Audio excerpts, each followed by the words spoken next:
Yay. All right. End of chapter 13. That'll only leave us 14, 15, and a short 16. So we're getting into the home stretch. Let me just take a moment to say thanks, guys. I know this is such a weird way to learn. I hope this course was entertaining and interesting despite this. I mean, it's a history of psychology, which is not the most fascinating topic, and we're doing it in this sort of weird non-human way, but I hope nonetheless you've enjoyed it and you find it good, and you hear me now as I go through this talk about something new and connect it back to this person and that person and this person. I'm hoping you're starting to get some of that sense as well, that you feel like you're seeing the broader picture of psychology, how it came to be, and again, that thing I mentioned a few times, that what we think of it as right now is what it is right now, but psychology has continually evolved and changed, and could continue to do so, and so that's the real perspective we hope that you get from a history of psychology course. So anyway, that little preamble, we are now going to hit the end of chapter 13. With two characters, Erikson and Gibson. Eleanor Gibson, you'll notice there will be two Gibsons in the story of psychology. They are a married couple, so we will meet Eleanor this time. We'll meet John down the road a little ways. Okay, so let's jump right in. Erikson. Interesting character of his own right. Very much was interested in psychoanalysis, and really kind of has a bit of a Freudian bent to a lot of his developmental work. And again, remember, Freud himself did have a theory of psychosexual development that we talked about.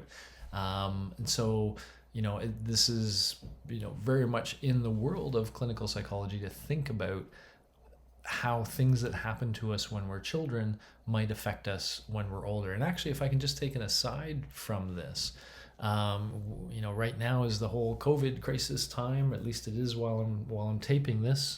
I hope some student down the road is watching this and is saying, "What's COVID?" That would be beautiful. Let's hope that's true a year or so down the road. But right now it's all too real, of course. And because of COVID, children are not going to school.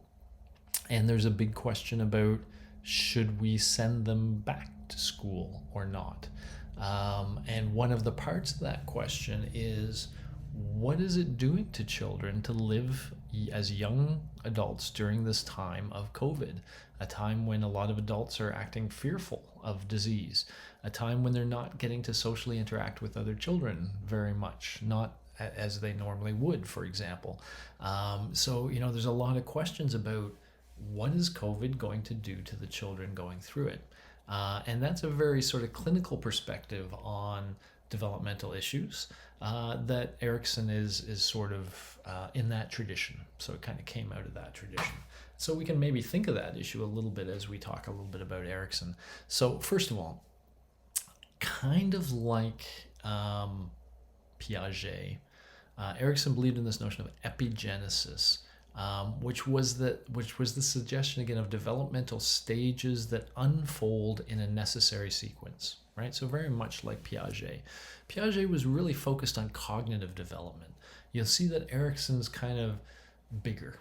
It's kind of personal development. You'll see that in a moment. Your development as a human being, so to speak, and how you interact with the world, which again is much more of a clinical kind of perspective on things. So let's just start here. Anything that grows has a ground plan, and out of this ground plan, the parts arise, each part having its time of special ascendancy until all parts have arisen to form a functioning whole. In the sequence of his most personal experiences, the healthy child, given a reasonable amount of guidance, can be trusted to obey inner laws of development. Personality can be said to develop according to steps predetermined in the human organism's readiness to drive toward or be aware of and to interact with a widening social radius, beginning with the dim image of his mother and ending with mankind. Crazy kind of idea here. But yeah, no, I mean, he's really saying this is like a maturation kind of thing, that as long as the child has, some basic stability to their life and some basic level of guidance, that these processes of development, these stages of development will just sort of naturally appear to the child, and the child will have to go through them. And so, and he called this epigenesis. This notion of this ground plan. So, he's really imagining, just to put a little bit of, well, no, I won't, because I'll get it wrong if I did that. He didn't highlight that, what I was about to say, so I'm not going to say it. I don't want to confuse you. Okay, but this is his real notion, right? Is that there is a plan, and that things unfold in a certain sequence and eventually create the whole person, who is by that stage able to be a member of mankind and interact in, almost a global sense. But he has to begin learning how to do that, beginning with a dim image of his mother. And he says dim image because children are born with poor eyesight, right? Their eyesight develops very early on. So the first human being the child encounters, other than the doctor, I guess, is this dim image of the mother. And that's the first meaningful social interaction it has. Okay, so he's got some social interaction in there. He's got a little bit of sort of cognitive development, but he's going to come at it in a whole sort of different way. Okay, so specifically, he thought there were 8 stages. So one of the things we credit Erikson with is thinking about development and having a developmental perspective on the human being that wasn't constrained to early childhood. Okay, he thought we continued to develop all through our lives, and that we went through these 8 different stages. And so we have this notion of lifespan development now. And in fact, a lot of research now focuses more on aging population and with things like Alzheimer's disease. And so sometimes we're interested in, not just how you become a functioning adult, but what happens then when you, get older and you experience things like cognitive decline. That's considered part of developmental psychology now, and it's largely Erikson that kind of pushed the envelope beyond the childhood thing and just started to think of the fact that our abilities, our way of interacting with the world change all through our lifespan. Okay, so he thought bigger in that way.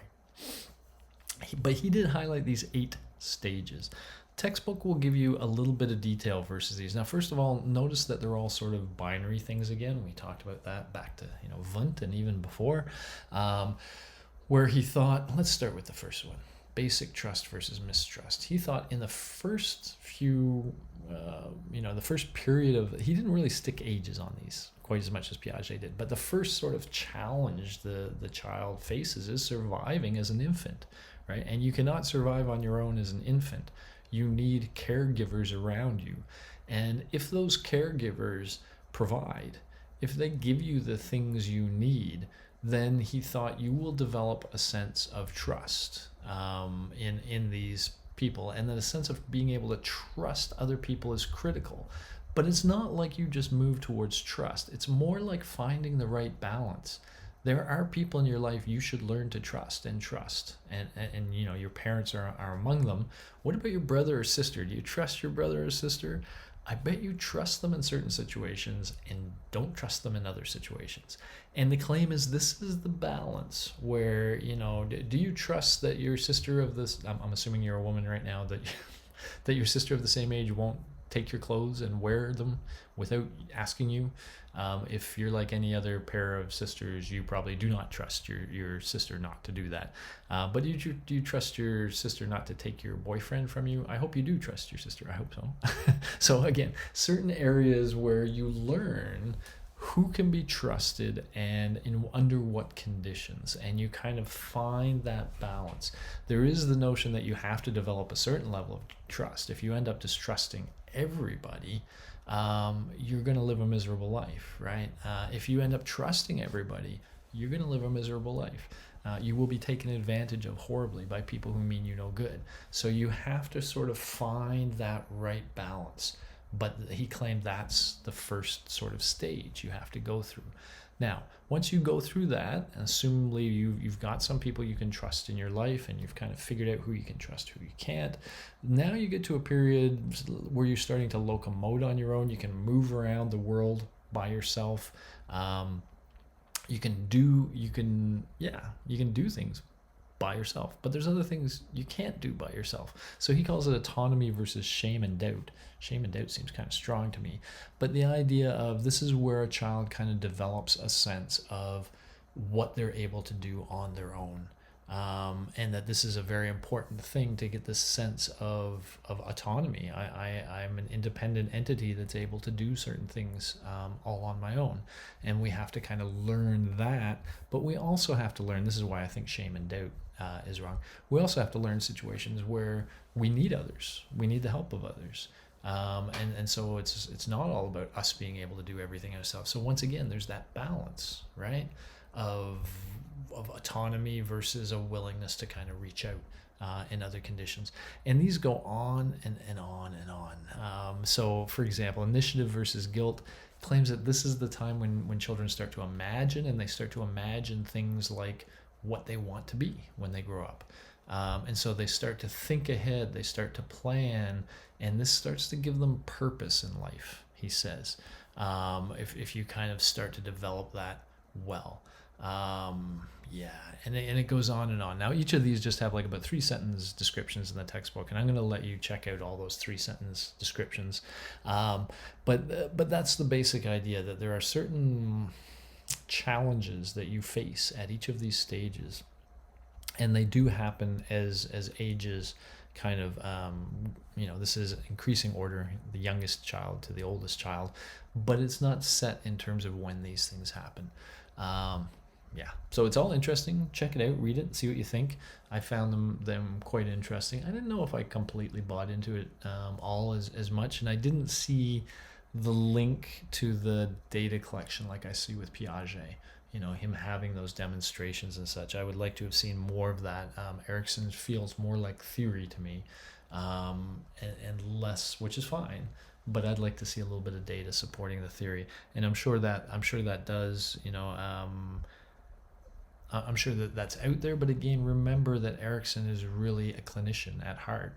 And so he's less prone to feel the need to have data to back up. He would get his sense of whether he thought he was right because he would be probing. Like he might think somebody had problem at stage 6. Let's do stage 6, intimacy versus isolation. What's it say? I'll just give you a sense.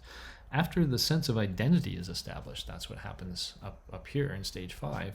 After the sense of identity is established, it's possible to become genuinely intimate with others, as in marriage, and to maintain one's identity without becoming isolated from others. So a kind of challenge here is that once you have a sense of who you are, can you retain that while living with somebody else? And so he described this sort of optimal situation, which we can think of as sort of the nuclear family of the father and the mother and the children. And he thought that was the optimal situation, but that required you to be able to be very close with another person, and yet still retain yourself and who you were. So learning how to have intimacy while retaining identity was the problem. And if you couldn't do that, then you're on your own, so to speak. So he might think, if he heard somebody that was saying they couldn't make any relationships work, they always blow things up when things start to feel intimate, or etc. So he might think, okay, they have trouble with this stage. There's still issues, and that was where he would target his therapy towards that. So he would use this to guide his therapeutic process, and to the extent it seemed successful to him, that it seemed to help people, he thought it was good. And that's how a lot of clinicians kind of worked and operated. A lot of Erikson's ideas, by the way, you probably didn't hear them in intro psych textbooks. A lot of them kind of dissipated because he very much was working within the zeitgeist. Do you remember that word? Zeitgeist of the times. And the zeitgeist of the times was a working father and mother at home raising children and taking care of the house. That was like sort of 1950s America. And a lot of his theory kind of assumes that situation, and talks about things within that context. But of course, that context has become rarer and rarer as time has gone by. It's almost always 2 working parents now, etc. And so some of his theories just don't seem to fit anymore. And because of that, they've been a little more neglected and put away. But there's still some cool stuff in there. So check that out. Okay. That's Erikson. Let's go to Eleanor Gibson. The textbook starts, by the way, with this love story, I guess you'd say, of Eleanor Gibson as an undergraduate who's attending some event where her future husband, who's a faculty member, is there greeting parents. So she was a junior student, and he was like shaking hands with parents of graduating students, of seniors, something like that. And so that would have made her 20, something like that. Probably would have made him 30. Something like that. So she was a student in school. They were close to each other. She was serving something and he was shaking hands, and so they were talking with each other a little bit, became a little enamored. He drove her home in his Model T Ford, and she immediately ran and registered to be a student in his class, a class that she loved and an instructor that she would grow to love, and blah, blah, blah. Sounds very pretty. And it is very pretty. Both of the Gibsons went on to be very well-known psychologists. And by the way, that sort of story of the younger woman and the older male was pretty common at that time, too. It seems a little, to us, it might seem a little odd. It might even seem a little like profs aren't supposed to do that, are they? Pick up undergraduates. It's not common, obviously, in the modern world, but it was a little more common in that world. Think of Watson with his graduate student. This sort of thing was a little bit more common. So at any rate, part of the story that follows from that is that Gibson had trouble getting the respect she deserved, in part because of what are called nepotism laws, that they had trouble getting a job where they could both be profs at the same institution, because a lot of laws required only one member of a family to be employed at a given place. And that was supposed to stop people from hiring their kids and hiring their family and hiring their wives. But it also meant that sometimes some really great intellectuals could not work in the same place, and sometimes one of them would accept a lesser position so the two of them could be together. Invariably, it was the woman.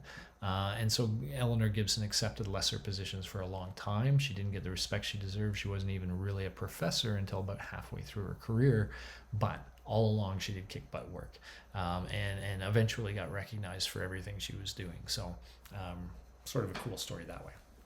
All right, so what did she do? I'll talk about the same three things the textbook talks about. They're the things she's most known for, but she in fact did a lot of clever research that had sort of real world relevance in some way that people paid attention to.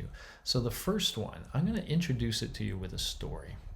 The story goes a little bit like this. I was once with, I may not get it exactly right, but I think so. So I was once at a coffee shop and having a coffee with a student that was of Chinese descent, and she had ordered something before I came there, and I sat down and we were talking through whatever we were talking through, and the waitress came with her order but passed by our table and tried to give the order to a Japanese girl. Japanese girl said she didn't order it, and I think the person I was with raised their hand and they got their food, but when the waitress left, she's like, jeez, that person cannot tell the difference between a Chinese woman and a Japanese woman, which she thought was pathetic. Okay, and many of you might as well. But the fact of the matter is, if that waitress had not interacted much with Asian women, then there is this phenomenon we say, they all look the same to me, right? We say that about any class of person or any class of item that we haven't had a lot of experience with. This is really what one of Eleanor's big ideas. So she said, she really went against a lot of the people we talked about previously who were talking about how we learn the things that we're perceiving. And they used to say, oh, you get features of that thing and that tells you what it is, this or that, and you sort of categorize your input as to what it is. She said, no, perception is much more active, and it involves, starting here, becoming increasingly attuned to the specific events that make up the world. Before perceptual learning takes place, we overgeneralize and see things as similar to each other. Perceptual learning allows us to make distinctions between events that we could not make at first. So the textbook goes on to talk about wine tasters who can taste all these subtle differences in wines because they've experienced them, whereas somebody who hasn't, all the wines taste like wine to them, right? All the Asian women look like the same to me. And so the claim is that is true, that almost like that assimilation idea we talked about, anything that looks roughly similar to something we know a little bit about, we assume it's the same. We start by generalizing and even overgeneralizing. But then as we interact with Chinese women more and Japanese women, we become attuned to what makes them look different. And in fact, if we start interacting with a lot of Chinese women, we become much more attuned to what makes one Chinese woman look different from another Chinese woman, or what makes one red wine look different from another red wine, taste different, I should say, from another red wine. And so our perceptual interactions are constantly improving our ability to make discriminations, perceptual discriminations, to see differences. Let me bring this back to Peer Scholar. What's going on? This is data, and we're only going to look at these last 4 columns here, and in fact, just these 4 numbers of these last 4 columns. But let me give you a little bit of a setup. What we had was these fancy rubrics for critical thinking, and we had a bunch of students do an activity where they were supposed to display critical thinking. So 200 of them. We had these 200 students who tried to show critical thought. And then we asked different people to apply a rubric that's supposed to measure critical thought and to gauge how much is there. And what I'm showing you is the scores here. So there's different groups of people we had. We had peers do it. So peers of that student would look at that student's work and apply the rubric. And you'll notice, these are scores out of 4. You'll notice their scores are pretty high, right? We also had TAs do it. Their scores were not as high. So they're seeing faults in the work that the peers didn't see.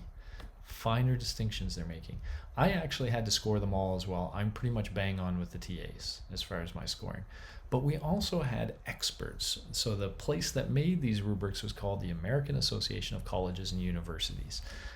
Not only do they create these rubrics and validate them, but they train people how to apply them accurately. And so we got 2 of their trained scorers to apply the rubric to the students' work. And what you see from those experts is that the score is even lower. What you see here is an expertise thing. So people who have spent more time kind of looking for critical thought can see distinctions. So to the peers, everything kind of looks okay. This is when some of you wrote to me and said, I don't understand why I got a low mark because all my peers thought my work was great. Well, yeah, your peers are not real tough judges of work, I'm afraid. They're pretty good judges. They don't really know what they're looking for very well yet. And so they overgeneralize to good enough very quickly. Whereas TAs and maybe myself are being more fine. We're looking for finer discrimination, finer distinctions that make a 2.5 different from a 2, for example, or whatnot. And so we're getting a little tougher because we're seeing things that could be better that the peers aren't seeing. And these experts are seeing things that we're not seeing. And so this is just a great example of Gibson's kind of perceptual learning notion that as you get more expertise and you get better at looking for something, then you tend to you can discriminate things at a much finer level. And so that's really what we even see in peer scholar kind of data. Okay, so that's just kind of cool. Glurk versus Kurgel. You notice how easily I could read Glurk and how hard it is to read Kurgel? She also really pioneered Eleanor Gibson reading research, and she showed how you could use reading performance to understand things about children. So for example, when she showed children just entering grade 1, children who have not yet learned how to read, they're going to learn that sometime during grade 1. But if she showed one of these words very briefly and then asked, what did you see? Students were much better at identifying this one than they were at identifying this one. Okay, for some reason they could perceive this easier than this. Why? Well, this is made up with what are called common spelling, common word occurrence patterns. It's hard to say this without getting into the technical term, which you don't need to learn. The idea here is just this. A lot of words begin with like GL, but very few words end with GL. A lot of words end with CK. Very few begin with CK. So this thing has letter patterns that are not common in the English language. This one has letter patterns that are common in the English language. This one has ones that are not. And what the suggestion is that students were already biased towards the stimuli that used patterns that were common in the English language, even though they hadn't yet learned to read. Simply by having words around them or something, they seem to have picked up the spelling, the common patterns, and that's already affecting them even before they start to learn how to read words. And so I guess the cool thing from this is she came up with this idea of non-word. You can use non-word. You can use stimuli. Remember, like, Ebbinghaus with the CVCs and all that, right? She's saying, well, no, you can actually get at things about the child's reading abilities even before they can read, and you can do that by creating these stimuli that they've never seen before. So they're kind of like Ebbinghaus's CVC, but they're unlike them because they have structural similarity or not to the English language. So a really clever kind of manipulation, to get at whether the system is sort of pre-configured already to learn how to read and how that might have happened. Some of you may be kind of thinking about universal grammar kind of notions here, Noam Chomsky, or Steven Pinker, and some of the discussions they've had around this. This has really kicked off some of that debate that had become a very powerful debate. And if you don't know what I'm talking about with Noam Chomsky and Steve Pinker, don't worry about it. But if you do, I bet you'll see the connection here. So she kind of kicked off some of that stuff. Perhaps her most famous thing, though, is her work on depth perception and the so-called visual cliff. You've seen this as another example in psychology, how sometimes you can make a big splash by creating a new apparatus that allows you to study something in a really clever way. And so this is her apparatus. And what it is across the top here, we have a glass surface that will hold the weight of whatever you put on it. So if this child crawls out onto the glass like you see, it's okay. He's not going to fall. He's going to be perfectly fine. It's nice and stable. But we clean this glass really well. We try to make it as clear as possible. And what we have is the surface of checkers here, but then a drop, right? And the surface of checkers below. So if this glass is clean enough, then to the child, it appears like there's a drop off here.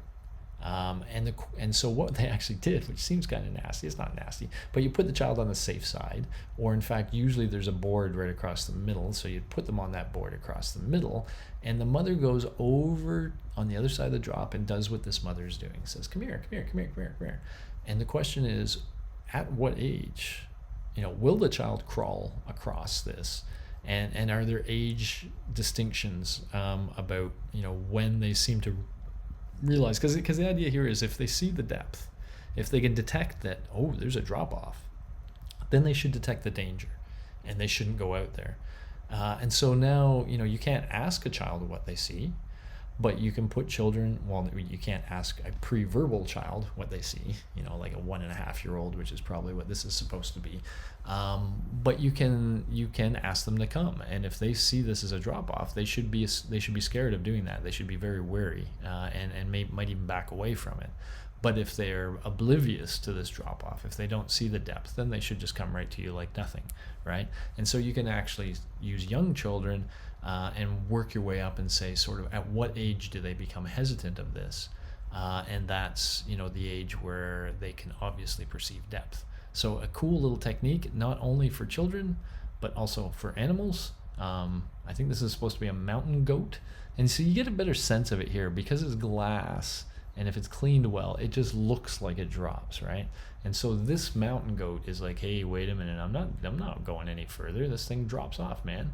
And in fact, one of the findings is that for animals that are, like mountain goats, where depth is important, where they spend a lot of time, they learn this very young.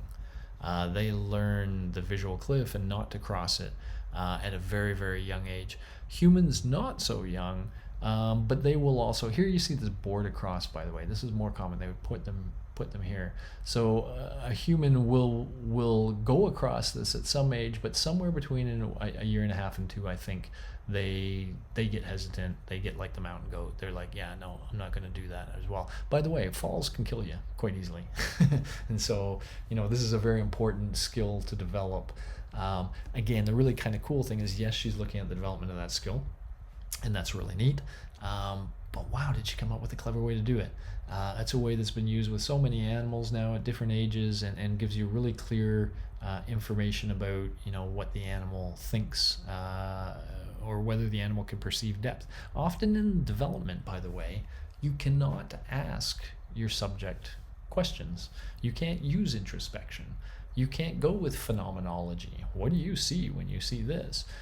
They can't speak to you. And so often you have to come up with clever ways of getting at their experience. And I think Eleanor Gibson showed psychology a very clever way to do that here, that got her a whole lot of attention. Okay. Cool. So zooming out, chapter 13, we're starting to get that impression of, hey, not only can you be interested in memory or attention or perception or whatever, but you can also ask, how does that thing change with time? And that's the real developmental perspective. And that's when I started this series. I said, is it an area of psychology, or is it more like a methodology, or is it just a different way of thinking about something? Because if you're studying the development of memory, you're really studying memory, but you're studying the development of memory. so development is always development of something. And so it's not really just a field all on its own. It's a field that intersects with almost every other field of psychology. But it asks this other question of, how does whatever you're interested in change over time? And it's a very big part of psychology today. We use a lot of developmental approaches in a lot of what we do. So very cool. Excellent. That's it for chapter 13. I'm going to warn you ahead of time. Chapter 14 is my favorite chapter. It's my favorite chapter because it's the one where I get to mess with your heads the most. We'll start to talk about existentialism, and that's kind of freaky weird. If you're going to pay heavily attention to one chapter, chapter 14, I will see you there. I look forward to it. Have a great time, guys. Bye-bye.